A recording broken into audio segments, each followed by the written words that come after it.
الحمد لله نحمده ونستعينه ونستغفره ونؤمن به ونتوكل عليه ونعوذ بالله من شرور أنفسنا ومن سيئات أعمالنا من يهده الله فلا مضل له ومن يضلل فلا هادي له ونشهد أن لا إله إلا الله وحده لا شريك له ونشهد أن سيدنا محمدا عبده ورسوله أما بعد فأعوذ بالله السميع العليم من الشيطان الرجيم بسم الله الرحمن الرحيم قاف القرآن المجيد بل عجبوا أن جاءهم منذر منهم فقال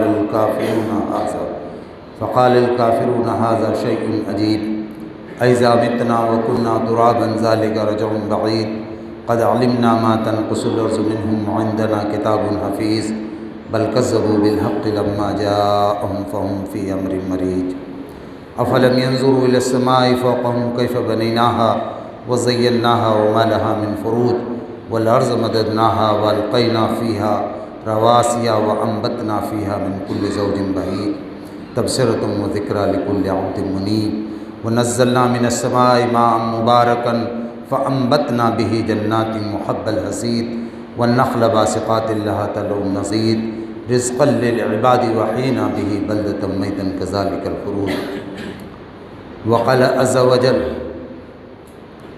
قد أفلح من تزكى وذكر اسم ربه فصلى بل تؤثرون الحياة الدنيا والآخرة خير وأبقى إن هذا لفي الصحف الأولى صحف إبراہیم و موسیٰ۔ یقیناً ہر طرح کی تعریف، کبریائی اور بڑائی صرف اور صرف اللہ رب العالمین کے لیے خاص ہے۔ دنیا میں کہیں بھی کوئی کمال، کوئی حسن اور کوئی خوبی نظر آتی ہے تو کسی شے کی اپنی خوبی نہیں ہوتی، وہ اللہ رب العالمین کی عطا کردہ ہوتی ہے۔ اللہ رب العالمین کا فیض ہوتا ہے جو اس چیز میں اللہ تعالیٰ نے رکھا ہوتا ہے۔ اللہ تعالیٰ کے بے شمار احسانات ہیں ہمارے اور آپ کے اوپر، لیکن اگر دیکھا جائے تو اللہ تعالیٰ کا سب سے بڑا احسان ہمارے اوپر یہ ہے کہ اس نے ہمیں اور آپ کو دین اور ایمان کی نعمت عطا فرمائی۔ اگر یہ نعمت ہمیں نہ ملی ہوتی تو اس ملک میں کروڑوں لوگ رہتے ہیں، پوری دنیا میں اربوں لوگ رہتے ہیں، ہم بھی انہی کی قوم اور انہی کے حلقے کے ایک فرد ہوتے، ہمارا بھی مشرکانہ نام ہوتا، ہمارا بھی دیومالائی تہذیب کا ایک شناخت ہوتی، ایک آئیڈینٹی ہوتی، لیکن الحمدللہ اللہ تعالیٰ نے ہمیں اور آپ کو اپنی سب سے بڑی نعمت یعنی دین کی نعمت سے نوازا۔ محمد رسول اللہ صلی اللہ علیہ وسلم اور اللہ تعالیٰ کے تمام نبیوں اور رسولوں پر بے شمارہ درود اور سلام ہوں، جن کے ذریعے اللہ تعالیٰ نے اپنے بندوں کی رہنمائی اور اپنے بندوں کی رشد و ہدایت کا انتظام فرمایا۔ نبی پاک صلی اللہ علیہ وسلم پر اللہ تعالیٰ نے اپنے دین کو مکمل کر دیا۔ اب دنیا کتنی ہی ترقی کیوں نہ کر جائے، محمد صلی اللہ علیہ وسلم نے جو دین عطا فرمایا ہے اس میں رتی برابر بھی چینج نہیں کیا جا سکتا، نہ ایک اضافہ کیا جا سکتا ہے، نہ کسی چیز کو حذف کیا جا سکتا۔ اب یہ دین مکمل ہو چکا ہے، اعلان کیا جا چکا ہے کہ الیوم اکملت لکم دینکم واتممت علیکم نعمتی ورضیت لکم الاسلام دینا۔ آج ہم نے تمہارے لیے تمہارے دین کو مکمل کر دیا ہے اور تم سے اسلام پر راضی ہو گئے۔ یہ اللہ تعالیٰ کا بہت بڑا احسان ہمارے اوپر ہے کہ زندگی کے کسی بھی ایک شعبے کے لیے اللہ نے ہمیں کسی کو محتاج نہیں رکھا۔ محمد رسول اللہ صلی اللہ علیہ وسلم نے ہمیں استنجا خانے میں بیٹھنے کے آداب، سواری پہ بیٹھنے کے آداب، عدالت کی کرسی پہ بیٹھنے کے آداب، حکومت و اقتدار کے منصب پہ بیٹھنے کے آداب، گھر میں رہنے کا طریقہ، بازار کو مینیج کرنے کا طریقہ، انصاف کو منظم کرنے کا طریقہ، دنیا کو امن و راشدی اور قوت محبت میں تبدیل کر دینے کا سلیقہ محمد صلی اللہ علیہ وسلم نے ہمیں مکمل طور پہ عطا کر دیا ہے۔ دنیا کی کسی قوم سے ہمیں کچھ بھی ادھار لینے کی ضرورت نہیں ہے۔ جس دن یہ احساس امت مسلمہ کا جاگ جائے گا تو واقعتاً اس امت کو اللہ تعالیٰ نے امام الامم بنایا ہے۔ آپ اچھی طرح جانتے ہیں کہ محمد صلی اللہ علیہ وسلم کو امام الانبیاء کا درجہ دیا گیا، تمام نبیوں کی امامت فرمائی آپ نے، تو امام الانبیاء کی جو امت ہے اسے امام الامم ہونا چاہیے۔ جو تمام نبیوں کے امام ہیں ان کی امت کو تمام امتوں کا بھی امام بننا چاہیے۔ وصولی حیثیت اس امت کی یہی ہے، لیکن ہماری بدقسمتی یہ ہے کہ جب سے دین سے ہمارا تعلق کمزور ہوا، ہم کفار و مشرکین و یہود و نصارہ کی امامت پہ راضی ہو گئے ہیں۔ یہ عجیب بات ہے کہ امت مسلمہ کو اس کی غیرت یاد نہیں رہی۔ میں بہت ادب کے ساتھ عرض کروں گا کہ اپنی غیرت کو یاد کیجیے، اپنے مقام کو یاد کیجیے۔ یہ جس دن امت مسلمہ کو اس کا اپنا مقام یاد آ جائے گا تو یاد رکھے دنیا کی کوئی بھی قوت آپ کو روک نہیں سکتی۔ اللہ تعالیٰ کی تائید، اللہ تعالیٰ کی نصرت اگر آسمان سے آج اترے گی تو کسی اور پہ نہیں اترے گی، اسی لولی لنگڑی امت پہ اترے گی۔ اس امت کو مایوس ہونے کی ضرورت نہیں ہے۔ اور میں تو کبھی کبھی طالب علمانہ انداز میں یوں بھی سمجھتا ہوں کہ اگر یہ امت مایوس ہو جائے، اگر یہ امت دل تھوڑا کر لے، تھوڑے دلے پن کا شکار ہو جائے تو دنیا کے مظلوم و گمراہ اور جو گمراہی میں سسکتی و بلکتی قوموں کو کون آس دلائے گا، کون امید دلائے گا، کون حوصلہ دلائے گا؟ اگر یہ امت ہی مایوس ہو جائے تو گویا دنیا کی ساری قوموں کو اور ساری امتوں کے لیے ہم ہدایت کے قندیل ہیں، ہم امید کا کرن ہیں، ہمیں نہیں مایوس ہونا ہے۔ یہ احساس رکھیے۔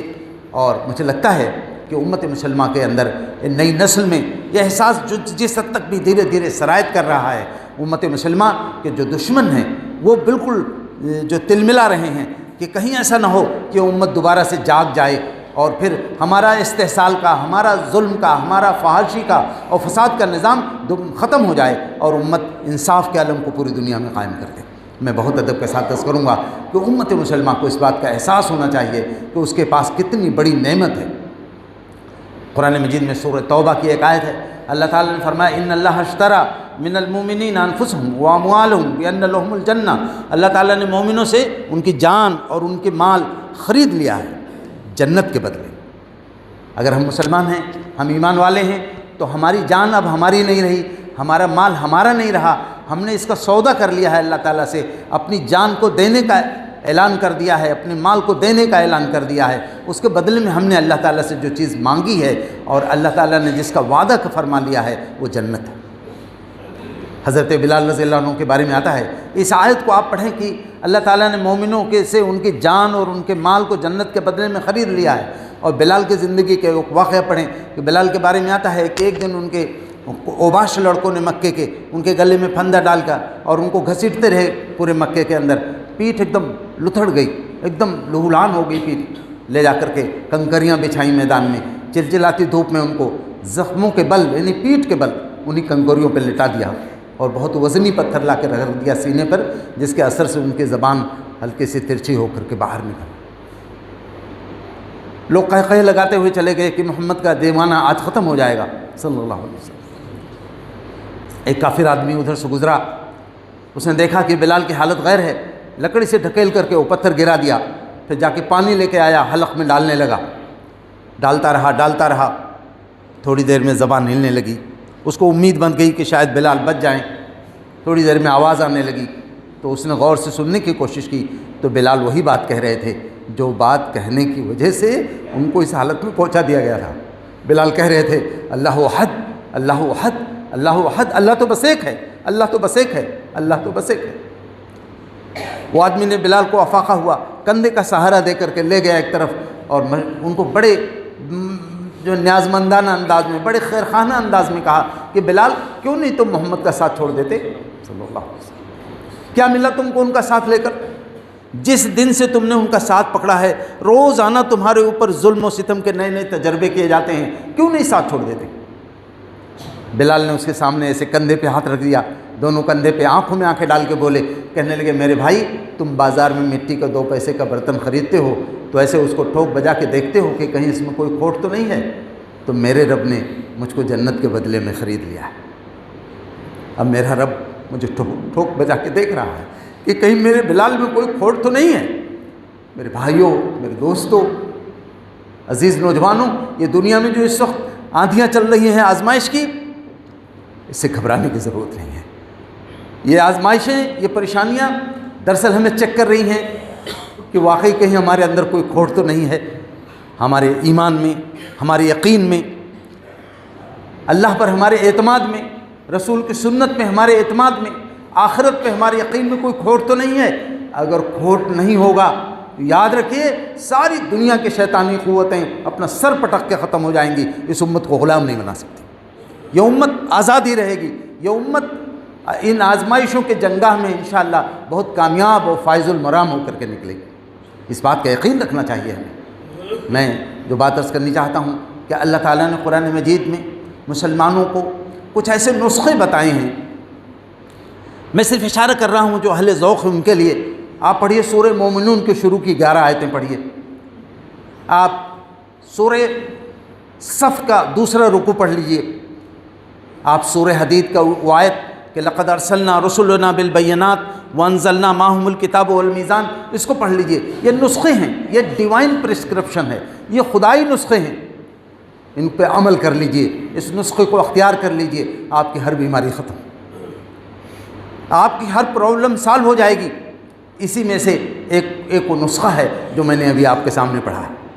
یہ سورہ اعلیٰ جو عموماً جمعہ کی نماز میں، عیدین کی نماز میں اللہ کے نبی صلی اللہ علیہ وسلم پڑھا کرتے تھے، سورہ اعلیٰ کا آخری آیات ہیں وہ۔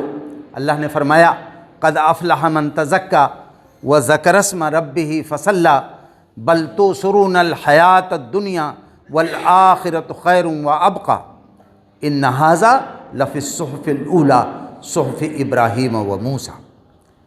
اللہ رب العالمین اسی طرح کا ایک ٹکڑا جو سورہ مومنون کا ہے، اس میں اللہ نے فرمایا قد افلح المومنون، کامیاب ہو گئے ایمان والے، ایمان والے کامیاب ہوں گے۔ اسی طرح یہاں فرمایا گیا، وہی لفظ بالکل وہی ریپیٹ ہوا ہے پہلی آیت میں، قد افلح، کامیاب ہو گیا وہ، من تزکا، جس نے اپنا تزکیہ کر لیا۔ یہ تزکیہ جو ہے کچھ ٹرمز ہوتے ہیں، کچھ اصطلاحات ہوتی ہیں، امت مسلمہ کو، امت کے نوجوانوں کو کم سے کم ان ٹرمز کو تو جاننا چاہیے۔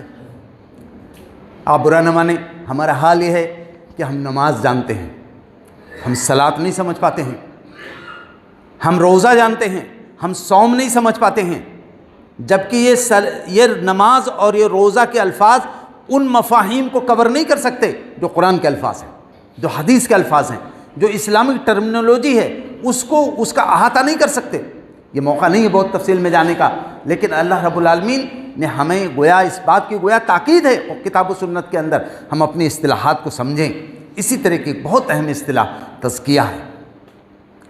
قرآن مجید میں سورہ جمعہ میں فرمایا، سورہ بقرہ میں بھی اللہ تعالیٰ نے فرمایا کہ وہ اللہ ہی ہے جس نے تمہارے درمیان سے ایک رسول اٹھایا، هو الذی بعث فی الامیین رسولا منہم، وہی ہے جس نے امیوں میں سے ایک رسول اٹھایا، یتلو علیہم آیاتہ، جو ان کے اوپر اللہ کی آیات کو تلاوت کرتے ہیں، وَيُزَكِّيهِمْ، اور ان کا تزکیہ کرتے ہیں، وَيُعَلِّمُهُمُ الْكِتَابَ وَالْحِكْمَةَ، ان کو کتاب اور حکمت کی تعلیم دیتے ہیں۔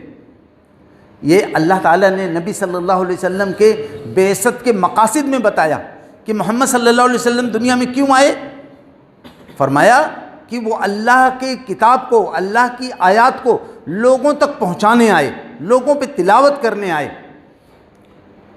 وَيُزَكِّيهِمْ، اور ان کا تزکیہ کرنے آئے۔ اللہ تعالیٰ کی آیات، آپ سورہ انفال میں جائیں تو وہاں اللہ تعالیٰ نے فرمایا یا ایھا الذین آمنوا استجیبوا للہ وللرسول اذا دعاکم لما یحییکم، اے ایمان والو جب اللہ اور اس کے رسول تمہیں پکار لگائیں تو اس پکار کا جواب دو، اس پکار پہ لبیک کہو۔ اور یہ پکار کیوں لگائی جاتی ہے؟ لما یحییکم، تاکہ تم کو زندگی دی جائے۔ کیسی زندگی مراد ہے؟ ظاہر ہے جو ایمان والے ہیں، جن کو خطاب کر کے یہ آیت اتر رہی ہے، وہ کھانا کھاتے ہیں، وہ پانی پیتے ہیں، وہ تجارت کرتے ہیں، وہ اپنے بیوی بچوں کے ساتھ رہتے ہیں، تو کیا اس کے علاوہ بھی کوئی چیز زندگی ہے؟ یہاں کے ایک دوسری زندگی کی بات کی جا رہی ہے تاکہ اللہ کا کلمہ سربلند ہو، مسلمان کسی کو غلام نہ ہوں، مسلمان اللہ تعالیٰ کے قانون کو پوری دنیا میں جاری و ساری کرنے والے بنے، وہ اپر ہینڈ بنے دنیا کے اندر، وہ دنیا کی قوموں کے مقتدی نہ بنے۔ یہ بتایا جا رہا ہے لما یحییکم، تاکہ اللہ تعالیٰ تمہیں زندگی دے دے۔ اور یہ زندگی کیسے ملتی ہے؟ اللہ اور اس کے رسول کے پکار پر لبیک کہنے سے ملتی ہے۔ اللہ اور اس کے رسول کے پکار پہ لبیک کہے اگر یہ امت بحیثیت مجموعی، اللہ کا وعدہ ہے کہ اللہ اس امت کو زندہ فرما دے گا۔ آپ نے کبھی کبھی دیکھا ہوگا گرد و غبار کا مہینہ ہوتا ہے، آندھی طوفان میں پورا درخت ایک دم گرد آلود ہو جاتا ہے، پورا درخت ایک دم جو ہے دھول سے اٹھ جاتا ہے۔ اللہ تعالیٰ کی رحمت اترتی ہے، بارش اترتی ہے اور وہ درخت دھل جاتا ہے۔ قرآن نے مثال دیا کہ تم دیکھتے ہو زمین چٹیل ہو جاتی ہے اور پھر اللہ کی رحمت کی بارش اترتی ہے اور وہی زمین جو مردہ ہو گئی تھی وہی زمین پھر لہلاتی کھیتی بن جاتی ہے۔ ایسے ہی جب انسانیت مردہ ہو جاتی ہے، جب ہیومن سوسائٹی، انسانی معاشرہ جب ڈیزرٹ ہو جاتا ہے، ریگستان میں بدل جاتا ہے، انسانی قدریں ختم ہو جاتی ہیں، انسانی تعلقات کے تقاضے جب مر جاتے ہیں اور یہ انسان درندہ ہو جاتا ہے، تب اللہ تعالیٰ کو اس انسانی ریگستان پر رحم آتا ہے اور وہ آسمان سے وحی کی بارش نازل کرتا ہے۔ پھر یہی ریگستانی معاشرہ لہلاتا ہوا ایک معاشرہ بن جاتا ہے۔ پھر صحابہ کرام وجود میں آتے ہیں، پھر ایک 1300 سال تک آپ کی وہ تابناک تاریخ وجود میں آتی ہے۔ یہ دراصل اسی کتاب کی وجہ سے ہے۔ یہ کتاب اللہ کے نبی صلی اللہ علیہ وسلم نے فرمایا ان اللہ یرفع بہذا الکتاب اقواما، اللہ تعالیٰ اس کتاب کے ذریعے قوموں کو بلندی عطا کرتا ہے، ویذو بہ آخرین، اور جو اس کو نظر انداز کرتے ہیں اللہ تعالیٰ انہیں ضائع کر دیتا ہے، وہ پستی میں چلے جاتے ہیں۔ یہ اللہ تعالیٰ کی یہ وحی کی بارش، یہ قرآن مجید ہے۔ اس کی تلاوت کرنے، اسی کو پوری دنیا پہ بارش کے شکل میں پہنچانے رسول آتے ہیں۔ رسول کا پہلا کام ہی یہی بتایا جا رہا ہے کہ وہ اللہ کی کتاب کو لوگوں پہ تلاوت کریں۔ گویا جو انسانیت پہ گرد و غبار عقیدے کا، اخلاق کا، ثقافت کا سب چھا گیا ہے، اس کو اس وحی کی بارش کے ذریعے دھول دیا جائے اور یہ انسان دوبارہ سے نکھر کر کے اللہ کا چہیتا بن جائے، اللہ کا محبوب بن جائے۔ میرے بھائیوں، یہ وہ چیز ہے۔ اللہ تعالیٰ نے فرمایا کہ یہ نبی کو ہم نے بھیجا ہے تاکہ یہ اللہ کی آیات کو لوگوں پہ تلاوت کر دیں، لوگوں کو گرد و غبار سے پاک کر دیں، صاف کر دیں، ان کو نکھار دیں۔ یہ تو اوپر کی بات ہو گئی، یہ اوپر کی بات ہو گئی۔ اب دیکھیے آگے کیا جا رہا ہے، وَيُزَكِّيهِمْ، ان کا تزکیہ کر دیں، ان کا تزکیہ کرنا۔ تزکیہ کے معنی ہوتے ہیں، بہت ہی توجہ کے ساتھ ذہن میں اس کو رکھیں۔ یہ باقاعدہ اللہ تعالیٰ نے فرمایا کہ وہ کامیاب ہو گیا جس نے اپنا تزکیہ کر لیا، یعنی ہماری کامیابی کی ضمانت ہے۔ اگر ہم تزکیہ اپنا کر لیں تو گویا ہماری کامیابی بھی بالکل شیور اور ڈیفینٹ ہے بالکل۔ یہ تزکیہ کیا ہے؟ تزکیہ کے معنی ہوتے ہیں پاک و صاف کرنا، ٹو پیوریفائی، یعنی بالکل پیور کر دینا، پیوریفائی کر دینا، صاف کر دینا۔ اس سے دو مراد ہے، ہمارے علماء نے اس پہ زبردست بحثیں کی ہیں۔ پہلی مراد اس سے ہے کہ اپنے عقیدے کو پاک و صاف کر لیا، اپنی فکر کو پاک و صاف کر لیا، توحید کا عقیدہ، رسالت کا عقیدہ، آخرت کا عقیدہ، اسلام کے مکمل اور جامع دین ہونے کا عقیدہ، اس عقیدے و فکر کو بالکل پاک و صاف کر لیں، کوئی کجی نہ رہے، کوئی اس میں خامی نہ رہے، کوئی نقص نہ رہے۔ یہ ہے اپنے عقیدے و فکر کو پاک و صاف کرنا۔ یہ بات الحمدللہ آپ بہت اچھی طرح سمجھتے ہیں کہ عقیدے میں کہیں سے شرک کا شائبہ نہیں آنا چاہیے، عقیدے میں کہیں سے توہم نہیں آنا چاہیے، وہم پرستی نہیں آنی چاہیے، عقیدت کے پیرائے میں شرک کے زاویے کہیں نہ ہمارے زندگی میں داخل ہو جائیں، اس سب پہ بہت چوکنا رہنا ہے۔ توحید یہ راس العقیدہ ہے، عقیدے کی بنیاد ہے، تو اس پر بہت ہی حساس رہنا چاہیے، بہت ہی چوکنا رہنا چاہیے۔ دنیا کی قوموں میں آپ دیکھیں، وہ جو آسمانی مذاہب کے دعوے کرنے والی قومیں ہیں، ان کے یہاں شرک پوری طرح سے جڑ پکڑ چکا ہے، چاہے وہ یہودی ہوں، وہ عیسائی ہوں یا اور لوگ ہوں۔ تو امت مسلمہ کو اپنے عقیدے کو پاک و صاف کرنا، یہ تزکیے کا پہلا اور اولین تقاضا ہے۔ دوسرا جو اس کا تقاضا ہے وہ بہت اہم ہے۔ تزکیے میں پہلے عقیدے کا تزکیہ، اپنے فکر کا تزکیہ۔ ایک آدمی اگر یہ سمجھتا ہے کہ اسلام آج کے تمام مسائل کو حل نہیں کر سکتا ہے تو اسے اپنے فکر کا تزکیہ کرنا چاہیے۔ اس کا فکر صحیح نہیں ہے، وہ حالات کے گندگی اور حالات کے آلودگی سے آلودہ ہو چکا ہے اس کا فکر، اسے اپنے فکر کو صحیح کرنا چاہیے۔ اسلام قیامت تک کے تمام مسائل کا سب سے بہترین و مکمل حل ہے۔ یہ فکر، یہ عقیدہ، یہ سوچ ہماری ستھری ہوئی ہونی چاہیے، پاک ہونی چاہیے۔ اب دوسری بات ہے اپنے اخلاق کا تزکیہ، اپنے کردار کا تزکیہ، اپنے اخلاق و کردار کو پاک و صاف کرنا، یہ ہماری بہت بڑی ضرورت ہے۔ اپنے اخلاق و کردار کو پاک و صاف کرنے کے بارے میں آپ دیکھیں، ہمارا جو اخلاق ہے ایک بہت ہی اہم بات ہے جس کو ہمیں سمجھنا بہت ضروری ہے۔ ہمارے یہاں جو اخلاق ہے وہ ہمارے عقیدے کا پرتو ہے۔ کوئی دوسری قوموں میں کوئی کسی عورت کے اندر اگر حیا ہے تو یہ اس کی پرسنل اس کی خوبی مانی جاتی ہے کہ بڑی لاجونتی ہے، بڑی حیا والی ہے، بڑی شرمیلی ہے. لیکن سنیے، ہمارے ہاں کوئی حیا والا نوجوان ہے، حیا والی کوئی عورت ہے تو یہ دراصل ایمان کا حصہ ہے.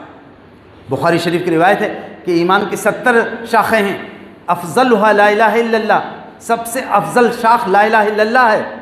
وَأَدْنَاهَا إِمَاطَةَ الْأَذَى عَنِ الطَّرِيقِ، سب سے چھوٹی شاخ ایمان کی راستے سے تکلیف دہ چیز کا ہٹا دینا ہے. وَالْحَيَاءُ شُعْبَةٌ مِّنَ الْإِيمَانِ، اور حیا تو ایمان کا شعبہ ہے. حیا ایمان کا چیپٹر ہے. اگر ایمان ایک بہت مکمل باب ہے اور اس کے اندر چھوٹے چھوٹے چیپٹر ہیں، آپ حدیث پڑھتے چلے جائیے، الغیرۃ من الایمان، الصدق من الایمان، یہ احادیث کے اندر یہ چھوٹے چھوٹے جملے ہیں جو بتاتے ہیں کہ یہ جو ایمان ہے اس کے برانچز ہیں، اس کے چیپٹرز ہیں. دیکھیے پورا جو چیپٹر ہے اگر اس میں سے کوئی ایک چیز بھی کم ہوئی تو گویا ایمان کا پورا حیولہ، پورا خاکہ کمزور ہو گیا. آج جانتے ہیں کیا ہو رہا ہے؟ یہی صرف حیا کا چیپٹر کمزور ہوا ہے. کوئی دن ایسا نہیں گزرتا ہے ملک میں جس میں مسلمان لڑکیاں غیروں کے ساتھ نہ جا رہے ہیں. یہ جو حیا کا ضابطہ کمزور ہوا، حیا کا نظام مسلمانوں کے اندر کمزور ہوا، اس کے اتنے خطرناک نتائج ہم کو بھگتنے پڑ رہے ہیں. تو ہمارا اخلاق ہمارے ایمان کا پرتو ہے، ہمارا اخلاق ہمارے ایمان کی جھلک ہے، ہمارے ایمان کے چیپٹرز ہیں ہمارے اخلاق کی خوبیاں. حدیث میں آتا ہے، ترمذی کی روایت، الغیرۃ من الایمان والمزاح من النفاق، غیرت ایمان کا حصہ ہے اور دیوسی منافقت ہے. بے غیرتی یہ منافقت ہے گویا. تو یہاں ہمیں سمجھنا ہے کہ اللہ رب العالمین نے ہمیں اور آپ کو اخلاق کے تزکیے کا بھی حکم دیا ہے. اخلاق کے تزکیے میں سمجھ لیں کہ سب سے پہلی بات جس پر بہت ہی چوکنا رہنا ہے وہ ہے ریا، دکھاوا. اگر کوئی شخص کتنے بھی اچھے کام کر رہا ہے اور اس کا مقصد دنیا کو دکھانا ہے تو اس کا کوئی بھی کام عمل خیر نہیں ہو سکتا، کوئی بھی کام عمل صالح نہیں ہو سکتا. صرف اور صرف اللہ تعالیٰ کو خوش کرنے کے لیے کام کرنا ہے. دنیا اس سے کام کرنے سے آپ کو اچھا سمجھے یہ الگ بات ہے، لیکن دنیا آپ کو اچھا سمجھے اور آپ کو آپ کے مرتبے اور بلندی کو تسلیم کر لے، اس کے لیے کام کرنا یہ بہت خطرناک بات ہے. ایک حدیث میں آتا ہے کہ ریا اتنی خطرناک بیماری ہے کہ آتی اتنے دھیرے دھیرے ہے کہ آدمی کو پتہ نہیں چلتا اور سب کچھ ختم کر کے چلی جاتی. اللہ کے نبی صلی اللہ علیہ وسلم دنیا سے جا چکے تھے. فجر کا وقت تھا. حضرت عمر رضی اللہ عنہ مسجد نبوی میں داخل ہوئے. حضرت معاذ ابن جبل اسلامی تاریخ کے سب سے کم عمر گورنر بنائے گئے تھے. ان کو اللہ کے نبی نے یمن کا گورنر بنایا تھا. اللہ کے نبی کی قبر مبارک کے پاس، اب دیکھیے فجر کا وقت ہے اور وہ ایسے حضور کی قبر کے بغل میں لیٹے ہیں اور ایسے بار بار ہاتھ حضور کی قبر پہ رکھتے ہیں اور مچل مچل کے رونے لگتے ہیں. حضرت ابوبکر آ گئے، انہوں نے دیکھا تو ان پہ رقت طاری ہو گئی. انہوں نے پوچھا، اما کہ یا معاذ، اے معاذ کس چیز نے تجھے رولا دیا، کیوں رو رہے ہو؟ انہوں نے جو جواب دیا ہے، کاش کہ اس احساس کا اشیر ہمارے اندر پیدا ہو جاتا. کہتے ہیں، یبکینی شیء سمعتہ من رسول اللہ صلی اللہ علیہ وسلم ان یسیر الریاء شرک. مجھے وہ چیز رلا رہی ہے جو میں نے رسول اللہ صلی اللہ علیہ وسلم سے سنی تھی کہ تھوڑی سی ریا بھی شرک، تھوڑی سی ریا بھی شرک. یہ دکھاوا آپ جانتے ہو بہت مشہور واقعہ ہے جو ایک عالم اور ایک سخی اور ایک مجاہد کے بارے میں ہے کہ ان کو اللہ کے ہاں لایا جائے گا. اللہ پوچھے گا، میں نے تم کو علم کی نعمت دی، میں نے تجھ کو پہلوانی اور قوت اور جسمانی طاقت دی، میں نے تجھ کو دولت دی، کیا کیا؟ وہ بتائیں گے کہ ہم نے آپ کے راستے میں یہ کیا، خرچ کر دیا، لوگوں کو تبلیغ کی، جہاد کیا. اللہ تعالیٰ فرمائیں گے تو جھوٹ بولتا ہے. اللہ کے فرشتے فرمائیں گے تو جھوٹ بولتا ہے، اور حکم ہوگا اسے منہ کے بل گھسیٹ کر کے جہنم میں. یہ اتنا بڑا رسک نہ لیں، ہم اتنا بڑا رسک نہ لیں. اللہ کے نبی صلی اللہ علیہ وسلم سے ایک صحابی نے پوچھا کہ یا رسول اللہ، ایک شخص ہے جو اللہ کے راستے میں قتال کرتا ہے، اس کی دو خواہشیں ہیں. ایک یہ کہ دنیا میں اس کی بہادری کی شہرت عام ہو جائے، خوب مشہور ہو جائے، اور دوسری کہ اللہ کے یہاں اس کو جنت ملے. اللہ کے نبی صلی اللہ علیہ وسلم نے فرمایا، آگاہ ہو جاؤ، آگاہ ہو جاؤ، اسے آخرت میں کچھ بھی نہیں ملنے والا. میرے بھائیوں، میرے ساتھیوں، یہ جو ریا ہے یہ انتہائی خطرناک بیماری ہے. ہمیں اپنے آپ کو اس سے بچنا. دوسری بہت اہم چیز ہے جو اکثر معاشرے میں اب اس کو برائی ہی نہیں سمجھا جا رہا ہے، وہ ہے تکبر۔ نبی پاک صلی اللہ علیہ وسلم نے فرمایا ایک ہی سینے میں تکبر اور ایمان ساتھ ساتھ نہیں جمع ہو سکتے ہیں۔ یہ تکبر ہے جو انسان کو مذاق اڑانا، کسی کو ذلیل کرنا، کسی کی تحقیر کرنا، یہ ساری چیزیں جو آتی ہیں اسی تکبر کے بنیادی مرض کی وجہ سے آتی ہیں انسان کے اندر۔ آپ سوچئے ہمارے رہنما، ہمارے ہادی، کائنات کے آخری انسان تک کے رہنما محمد رسول اللہ صلی اللہ علیہ وسلم کی زندگی آپ دیکھیں تو کہیں سے گنجائش نہیں ہے کہ تکبر کا کوئی شائبہ ادھر آ سکے۔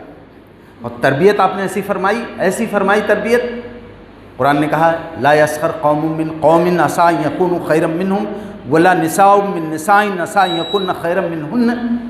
نہ مرد مردوں کا مذاق اڑائیں، نہ عورتیں عورتوں کا مذاق اڑائیں، ہو سکتا ہے جن کا مذاق اڑایا جا رہا ہے وہ ان سے بہتر ہوں۔ اس چیز کو کتنی خوبصورتی کے ساتھ رسول اللہ صلی اللہ علیہ وسلم فدا امی و ابی، ہم ہمارے ماں باپ آپ پہ قربان، آپ نے اپنے گھر میں برتا۔ آپ کی ایک بیوی ان کا نام ہے حضرت صفیہ، وہ یہودیوں کے سردار کی بیٹی تھی۔ فتح ہوا خیبر تو اس کے بعد وہ آپ کے پاس آ گئیں، آپ نے ان سے نکاح کر لیا، وہ ام المومنین بن گئی۔ آپ کی دوسری بیوی جن کا بہت اونچا مقام ہے، امت پہ بہت بڑا احسان ہے ان کا، حضرت عائشہ صدیقہ رضی اللہ تعالیٰ عنہ۔ حضور حضرت عائشہ کے حجرے میں تھے، حضرت صفیہ آ گئی۔ صفیہ کے کئی خوبیاں احادیث میں باقاعدہ نقل ہیں۔ ایک تو بہت ہی خوش مزاج تھی، بے حد خوش مزاج، اور دوسری یہ کھانا بہت اچھا بناتی تھی۔ چھوٹے قد کی تھیں، ذرا آئیں حضرت عائشہ کے حجرے میں حضور تھے، دونوں حضور کی بیویاں تھیں، آپس میں کچھ ہنسی مذاق کرنے لگیں۔ اس کے بعد ایسے تھوڑی دیر باتیں کیا، اس کے بعد صفیہ چلی گئی، جانے لگی تو حضرت عائشہ ایک خاص انداز میں ان پہ ہنسی۔ وہ تو سمجھ نہیں پائی کہ ظاہر ہے دونوں باتیں کر رہے تھے، ہو سکتا ہے کسی بات پہ ہنسی ہوں، لیکن جب وہ چلی گئی تو حضور نے پوچھا ابھی تم کیوں ہنسی تھی؟ تو انہوں نے کہا یا رسول اللہ صفیہ تو بس اتنی سی ہیں، ہمارے زمانے میں کیا یہ بھی کوئی برائی ہے؟ یہ کہنا ایک عالم واقعہ میں بات تھی، وہ چھوٹے قد کی تھیں۔ قربان جائیے ہمارے حضور نے کیسی تربیت فرمائی، آپ کا چہرہ کا رنگ بدل گیا۔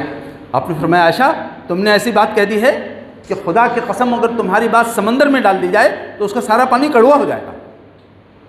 عائشہ جو تعبیر فرمائی ہے میں تو بتا نہیں سکتا، الفاظ ساتھ نہیں دیتے کیسے حضور کے اس اتنی خوبصورت فرمان کی کیا تشریح کی جائے۔ حضور نے فرمایا عائشہ اللہ کو تو ایسی ہی صفیہ پسند ہیں اور تمہیں نہیں پسند۔ میں بتا رہا ہوں، ایک گزارش کرنا چاہتا ہوں، اپنی زبان کو، اپنے مزاج کو، اپنے ایک دوسرے سے طرز تخاطب و طرز تکلم کو ہمیں بہت چیک کرنا چاہیے، ہمیں کسی کو حقیر نہیں سمجھنا چاہیے۔ اللہ کے نبی محمد رسول اللہ صلی اللہ علیہ وسلم، ابھی میں نے ذکر کیا بلال کا، بخاری و مسلم کی روایت ہے، حضور فرماتے ہیں سب سے زیادہ آزمائش انبیاء کی ہوتی ہے اور انبیاء میں سب سے زیادہ آزمائش میری ہوئی۔ پھر فرماتے ہیں اسی حدیث میں کہ میرے اور بلال پہ 30 دن ایسے گزرے کہ بلال اور میرے پاس کھانے کے لیے اتنا رہ جاتا تھا کہ وہ ایسے بغل میں دبا لیتے۔ یہ کون ہے بلال؟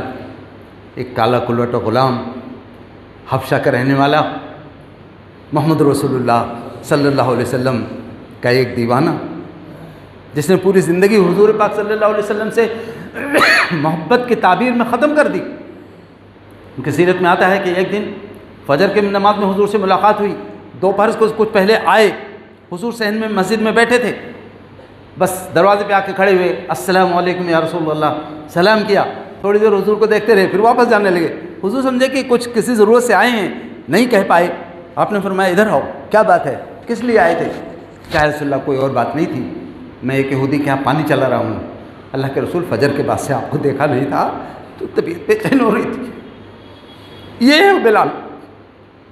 لوگ، بڑے بڑے لوگ اس بات کے خواہش مند ہوتے تھے کہ بلال ان کی لڑکی، ان کی بیٹی اور بہن کے لیے پیغام دے دیں۔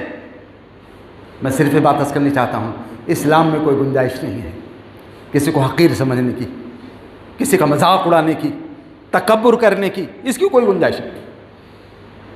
ایک بہت بڑی بات جو ہمیں جس سے اپنے آپ کو پاک و صاف رکھنا ہے وہ یہ ہے کسی کا برا چاہنا، بدخواہی کرنا۔ یہ بیماری بھی بہت عام ہو گئی ہے آج کل، ہم ترقی کر پائیں نہ کریں، دوسرا نہیں کرنا چاہیے، ہمارے مقابلے میں کہیں وہ ترقی نہ کر جائے، یہ بیماری انتہائی گری ہوئی سطح ہے امت مسلمہ کے لیے اگر ہے تو ہمیں تو یہ ہونا چاہیے پروردگار جیسے آزمائش میں آپ نے مجھے رکھا ہے، اے اللہ ہماری امت کے کسی بھائی کو نہ رکھنا، اے اللہ سب کو ترقی دے، اے اللہ سب کو اٹھا، اے اللہ امت کو بول بالا فرما دے۔ یہ امت مسلمہ کا یہ کلیجہ ہے، اور ہم اتنے تنگ دل ہوتے چلے جا رہے ہیں۔ اللہ کے نبی نے فرمایا الدین النصیحہ، دین تو سراسر خیرخواہی کا نام ہے، دین خیرخواہی کا نام ہے۔ خیرخواہی کا کتنا بڑا نمونہ رسول پاک صلی اللہ علیہ وسلم کے صحابہ کے اندر، آپ کی پوری اجتماعیت کے اندر ہے۔ پوری دنیا میں کسی بھی قوم کو لوگ پیش نہیں کر سکتے ادنا سے بھی۔ میں آپ سے عرض کر رہا ہوں، آپ دیکھیں حضرت عمر خلیفہ ہیں، حضرت عمر نے حضرت ابو ہریرہ کو ایک جگہ کا عامل بنا دیا تھا۔ آپ جانتے ہیں حضرت ابو ہریرہ رضی اللہ عنہ، ان سے سب سے زیادہ حدیثیں روایت ہیں، 2500 سے زیادہ حدیثیں روایت ہیں۔ بہت بڑا احسان ہے ان کو امت پر۔ حضرت عمر نے ان کو کہیں کا جیسے سیم لائک ڈی ایم آج کل ہوتے ہیں اس طرح بنا دیا۔ وہاں گئے، وہ جو خلافت کی ذمہ داری تھی خلافت کی طرف سے وہ انجام دے رہے تھے، فیصلہ کرنا، نماز پڑھانا، خطبہ دینا، لوگوں کے مسائل کو حل کرنا، یہ سب کر رہے تھے، نصیحتیں کرنا۔ کچھ لوگ نوجوان آئے، ان سے کچھ لوگ حدیث پڑھنے لگے، کچھ لوگ تفسیر پڑھنے لگے، کچھ لوگوں نے کہا کہ آپ ہمارے استاذ ہیں، تو ان کو کچھ لوگوں نے تحفے دے دیے، کسی نے بکری دے دی، کسی نے گائے دے دی، کسی نے اونٹنی دے دی، کسی نے کچھ دے دیا۔ تو ان کے پاس کوئی ایسا گھر بھی نہیں تھا، ایک ایسے باؤنڈری تھی ٹٹر ٹائپ کا، اسی میں رکھ لیا سب۔ ایک بہت مضبوط قسم کے چاق و چوبند قسم کے صحابی تھے حضرت محمد بن مسلمہ، ان کو حضرت عمر اس لیے متعین کیے ہوئے تھے کہ سب کو چیک کرتے رہو کون ٹھیک سے کام کر رہا ہے یا نہیں۔ وہ پہنچ گئے وہاں، لوگوں سے دھیرے دھیرے پوچھنا شروع کیا کیسا چل رہا ہے، ابو ہریرہ کیسے کام دیکھ رہے ہیں۔ کچھ لوگوں نے کہا ابو ہریرہ جائیداد بنا رہے ہیں۔ تو انہوں نے چیک کیا تو دیکھا بہت ساری بکریاں، بہت ساری اونٹنی، وہ بچے سب دیکھا تو پوچھا، کہا یہ سب میرا ہے۔ حضرت ابو ہریرہ نے کہا یہ سب میرا ہے۔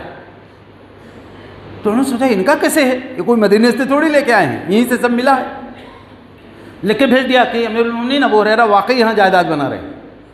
حضرت عمر اتنے ناراض ہوئے، ان کو ڈسمس کر دیا اور بلا لیا اور کہا کہ جو کچھ ابو ہریرہ نے وہاں بنایا ہے سب یہاں لا کے بیت المال میں جمع کرو۔ ابو ہریرہ چلے آئے مدینہ، حضرت عمر سے ملے، بہت سخت لہجے میں اصرار کے ساتھ اپنی بات رکھی، کہا امیر المومنین آپ نے جو حرکت کی ہے نا میرے اوپر ظلم ہے، بالکل صحیح نہیں ہے، اس میں سے کوئی بھی چیز بیت المال کی نہیں تھی۔ تو انہوں نے حضرت عمر نے ان کی ماں کا نام لیا، کہا فلاں کے بیٹے جب تم مدینے میں تھا تو یہ سب چیزیں کہاں تھیں؟ انہوں نے کہا امیر المومنین لوگوں نے مجھے وہاں تحفے دیے، میں نے بھی اپنی استطاعت کے مطابق لوگوں کو تحفے دیے، لیکن بات تلخ ہو رہی تھی تو حضرت ابو ہریرہ چپ ہو گئے۔ تھوڑی دیر میں نماز کا وقت ہو گیا، غالباً عصر کا وقت آتا ہے۔ نماز میں حضرت عمر نے نماز پڑھائی، مسجد اس وقت کافی بڑی ہو چکی تھی۔ جب لوگ نکلنے لگے تو حضرت عمر کو لگا کہ ابو ہریرہ نہیں دکھے نکلنے والوں میں، تو سوچا کہ کدھر گئے وہ، ادھر ادھر مسجد میں دیکھا تو ایک کونے میں وہ بیٹھے ہوئے تھے، بہت الہ و زار کے ساتھ کچھ دعا کر رہے تھے۔ تو حضرت عمر کو اندیشہ ہوا کہ کہیں میرے بارے میں تو نہیں اللہ تعالیٰ سے کچھ کہہ رہے ہیں۔ میں بہت ادب کے ساتھ عرض کر رہا ہوں، ہمیں اپنا احتساب کرنا چاہیے، ہم اسی رسول کے نام لیوا ہیں، اسی کا کلمہ پڑھنے والے ہیں جس کا کلمہ ابو ہریرہ نے پڑھا تھا، لیکن کردار میں اتنا تفاوت کیوں ہے ہمارے اور ان کے درمیان؟ حضرت عمر کو لگا کہ کہیں میرے بارے میں کچھ اللہ تعالیٰ سے نہ کہہ رہے ہوں، تو پیچھے جا کر کے دھیرے دھیرے آئے، ان کے پیچھے آ کے کھڑے، بالکل اندازہ صحیح تھا، ابو ہریرہ عمر ہی کے بارے میں کچھ اللہ تعالیٰ سے بات کر رہے تھے، کہہ رہے تھے اللہ عمر نے آج جو کچھ کیا ہے، اے اللہ مجھے سخت تکلیف پہنچی اس سے، اے اللہ اگر عمر نے حق کیا ہے، صحیح فیصلہ لیا ہے تو اللہ تجھ سے کچھ کہنا ہی نہیں ہے، عمر تو دنیا میں کھڑے ہی اس لیے ہیں کہ حق پر فیصلہ کر دیں، لیکن اے اللہ اگر عمر نے میرے ساتھ زیادتی بھی کی ہو تو اللہ آخرت میں عمر کو نہ پکڑنا، آخرت میں عمر کو نہ پکڑنا، اے اللہ اس چھوٹی چھوٹی باتوں پہ تو اگر عمر کو پکڑنے لگا تو عمر تو خلیفہ اسلام ہے، آخرت میں عمر بہت پھنس جائیں گے، اے اللہ آخرت میں عمر کو نہ پکڑ۔ حضرت عمر برداشت نہیں کر سکے، جا کے پیچھے سے چمٹ گئے، پھٹ پھٹ کر اور کہا کہ ابو ہریرہ خدا کی قسم میں تمہیں بہت بڑا آدمی سمجھتا تھا، لیکن ابو ہریرہ مجھے اندازہ نہیں تھا کہ تم اخلاق کے اتنے اونچے مرتبے پہ ہو، میں صرف بات کر رہا ہوں کہ ہمیں سمجھنا چاہیے کہ اسلام ہمیں اس کی بھی تعلیم دیتا ہے، خیر خواہی، ایک دوسرے کی دل دہی، ایک دوسرے کے غم گساری۔ ابھی رمضان کا مہینہ آ رہا ہے، ہمیں غم گساری سکھانے، تزکیہ کرنے، بہت ساری صفات سے ہمیں آراستہ کرنے آ رہا ہے۔ اللہ تعالیٰ نے وہاں فرمایا ہے قد افلح من تزکا، کامیاب ہو گیا وہ جس نے عقیدے اور اخلاق کی ان خرابیوں کمزوریوں سے اپنے آپ کو بچا لیا۔ فرمایا کہ وہ ذکر اسم ربہ فصلی، اللہ کے نام کو یاد کیا اور پس نماز پڑھی۔ تزکیے کے بعد آپ نے اپنا تزکیہ کر لیا، آپ شیطان کے چنگل سے کافی کچھ آزاد ہو گئے، وہ تمام پولوشن جو تھا مورل اور اسپریچول سب سے آپ پاک صاف ہو گئے۔ اب کس کو سب سے زیادہ پریشانی ہوگی؟ ایک مومن اپنا تزکیہ کر لے تو کس کو سب سے زیادہ پریشانی ہوگی؟ شیطان کو، اس کی ذریت کو، پورے شیطانی جماعتوں اور شیطانی نظام کو سب سے زیادہ پریشانی ہوگی، تو وہ آپ کے اوپر ٹوٹ پڑیں گے، آپ کو آلودہ کرنے کے لیے، آپ کو گندہ کرنے کے لیے، آپ کے تزکیے کی عمارت کو اٹھانے کے لیے وہ پورے لاؤ لشکر کے ساتھ، پوری میڈیا اور نصاب تعلیم اور پورا ماحول سب کے ساتھ ٹوٹ پڑیں گے آپ کے تزکیہ کو ڈیمیج کرنے کے لیے۔ آپ کو کیا کرنا ہے اس کو بچانے کے لیے؟ اللہ نے فرمایا، میں نہیں کہہ رہا ہوں، قد افلح من تزکا وذکر اسم ربہ، اپنے رب کے نام کو یاد کیا۔ ترمذی کی ایک روایت ہے کہ اللہ کے نبی صلی اللہ علیہ وسلم نے فرمایا اللہ کے ذکر کی مثال ایسے ہے جیسے کسی شخص کے دشمن اس کا پیچھا کر رہے تھے اور وہ اپنی جان بچانے کے لیے بھاگ رہا تھا، بھاگتے بھاگتے جا کر کے ایک برجیوں والے قلعے میں اس نے پناہ لے لی اور ان سے محفوظ ہو گیا اپنے دشمنوں سے۔ حضور فرماتے ہیں اللہ کے ذکر کی مثال ہی برجیوں والا قلعہ۔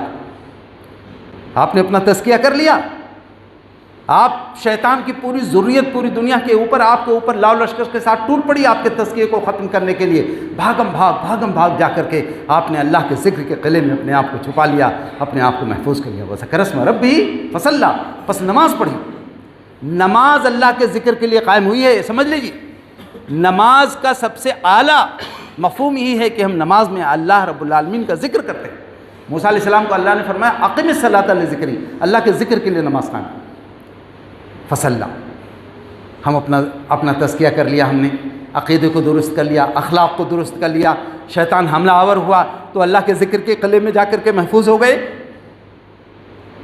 پھر بھی آخر کیوں ایسا ہوتا ہے؟ ایک مہینے کا پورا تزکیہ کا نظام چلتا ہے لیکن اگلے ہی مہینے ہمارا تزکیہ کا نظام دھڑام سے نیچے گر جاتا ہے۔ ایسا کیوں ہوتا ہے؟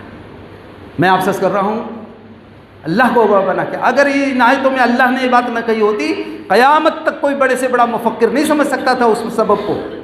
اللہ نے فرمایا کہ بات یہ ہے کہ تم اپنا تزکیہ بھی کر لیتے ہو، اپنے تزکیے کی حفاظت کے لیے اللہ کے ذکر کے قلعے میں داخل بھی ہو جاتے ہو، بڑی حد تک محفوظ ہو جاتے ہو، لیکن بات یہ ہے بل تؤثرون الحیات الدنیا والآخرۃ خیر وابقیٰ، بات یہ ہے کہ تم دنیا کی زندگی پہ ترجیح دینے لگتے ہو۔ تزکیہ کرنے کے بعد بھی جب تم دنیا کی زندگی کو ترجیح دینے لگتے ہو، تمہارے تزکیے کی عمارت چشمے واحد میں آ کر کے دھڑام سے نیچے گر جاتی، ختم ہو جاتی ہے سب۔ یہاں میں صرف اشارہ کرنا چاہتا ہوں کہ وہ لوگ جو دنیا کو ترجیح نہیں دیتے اور وہ لوگ جو دنیا کو ترجیح دیتے ہیں، دونوں کی زندگی میں زمین آسمان کا فرق ہوتا ہے۔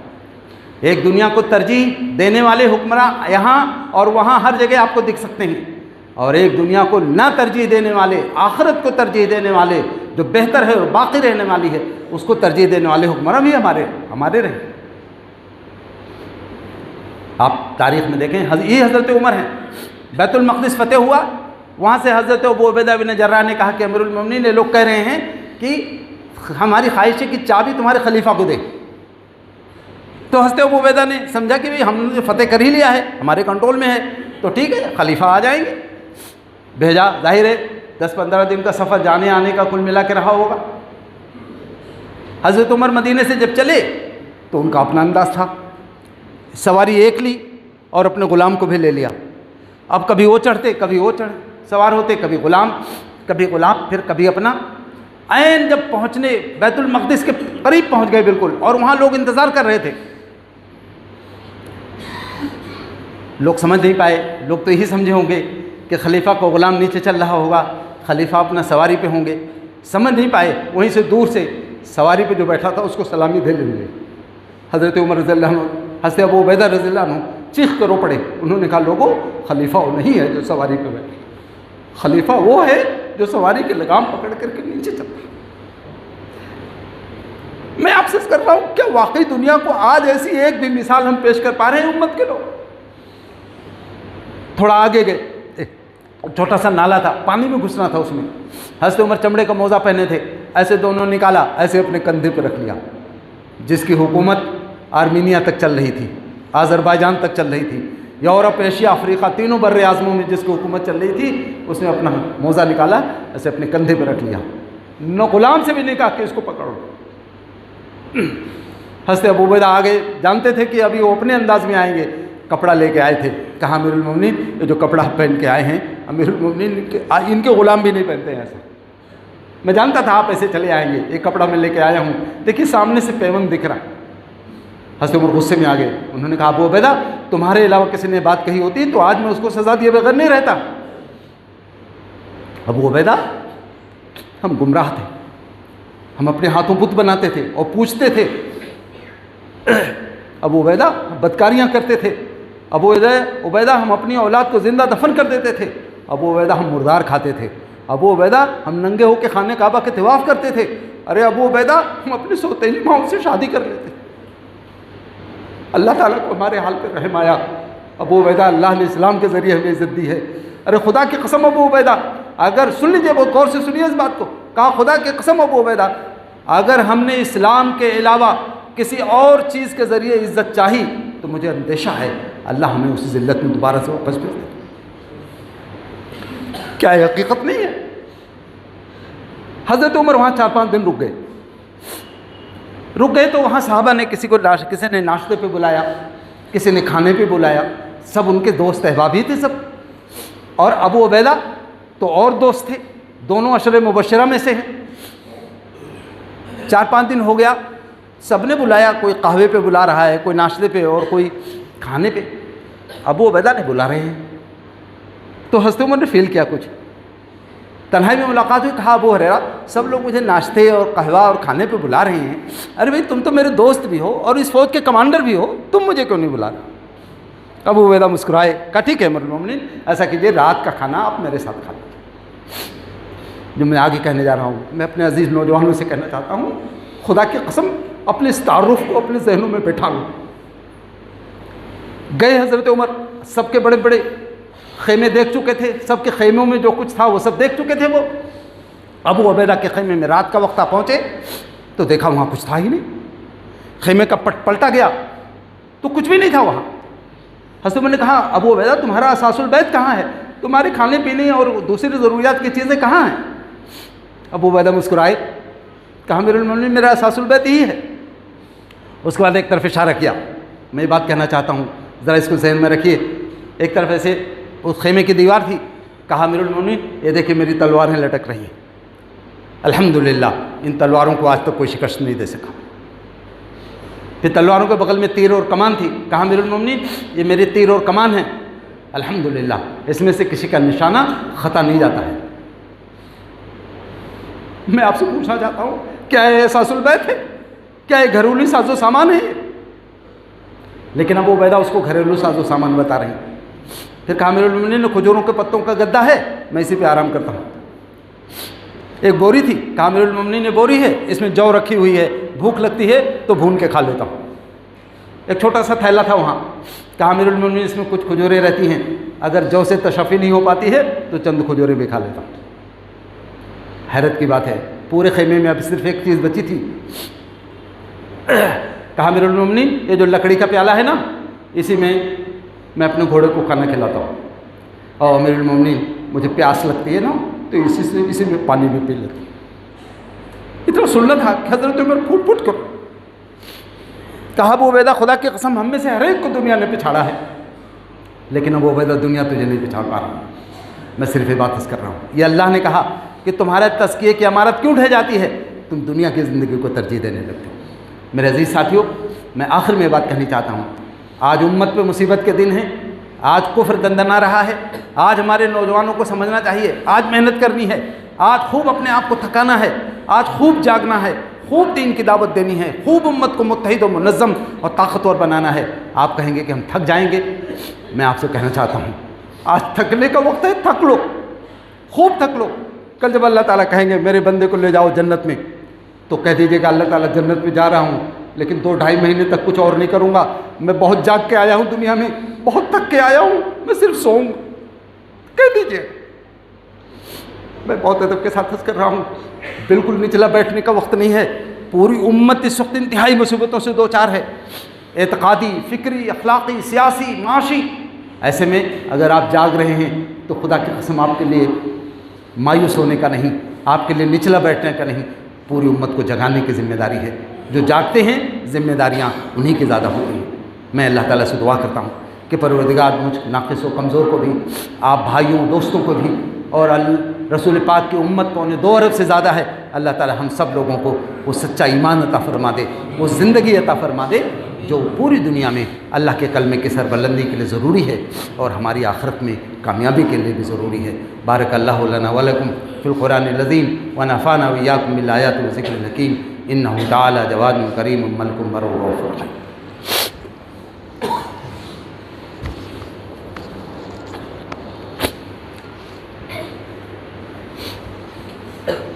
الحمد للہ نحمدہ ونستعینہ ونستغفرہ ونؤمن بہ ونتوکل علیہ ونعوذ باللہ من شرور انفسنا ومن سیئات اعمالنا من یہدہ اللہ فلا مضل لہ ومن یضلل فلا ہادی لہ ونشہد ان لا الہ الا اللہ وحدہ لا شریک لہ ونشہد ان سیدنا محمدا عبدہ ورسولہ اما بعد فاعوذ باللہ السمیع العلیم من الشیطان الرجیم بسم اللہ الرحمن الرحیم ان اللہ وملائکتہ یصلون علی النبی یا ایھا الذین آمنوا صلوا علیہ وسلموا تسلیما اللہم صل علی محمد وعلی آل محمد کما صلیت علی ابراہیم وعلی آل ابراہیم انک حمید مجید اللہم بارک علی محمد وعلی آل محمد کما بارکت علی ابراہیم وعلی آل ابراہیم انک حمید مجید اللہم اعز الاسلام والمسلمین اللہم انصر الاسلام والمسلمین اللہم انصر الاسلام والمجاہدین فی کل مکان واخذل اعداءهم اليهود والنصارى والمشركين عباد الله رحمكم الله ان الله يأمر بالعدل والإحسان وإيتاء ذي القربى وينهى عن الفحشاء والمنكر والبغي يعظكم لعلكم تذكرون ولذكر الله أكبر والله يعلم ما تصنعون۔